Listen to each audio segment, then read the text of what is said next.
To begin, our team began by breaking down the processes into steps and then completing the steps. In step 1, we determined our sheet metal, which is aluminum alloy 3003. Its properties include a thickness that's to be determined, a tensile strength of 151.68 megapascals, a yield strength of 144.79 megapascals, and no heat treatment would be needed. To determine the methods we used, we looked at the methods, and we decided that we would use shearing to cut down from the big sheet to the size of the part. Then we would use piercing to punch out the holes, and bending, the dimpling process, by bending the sides to complete the bracket.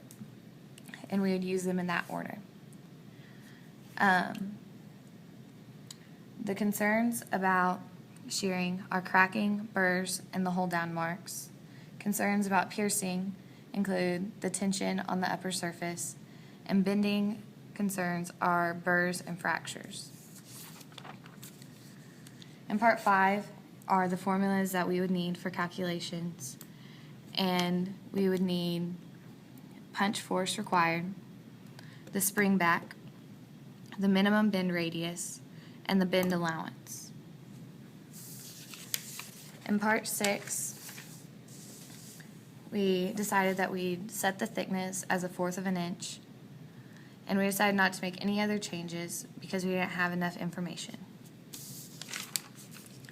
In step 8, we chose not to anneal since we chose an aluminum, and we decided we did not want any protective atmospheres because the alloy we chose resists corrosion very well. In step 9, we decided that there would be anisotropy if we cold rolled the sheets because of the preferred orientation. The surface texture would depend on the rolling process and the coefficient of friction. The bending directions would depend on the dimpling orientation of the punch, followed by a flanging of the edges. The sheared edges depend on the process used, and the edges are a reflection on the formability of the sheet.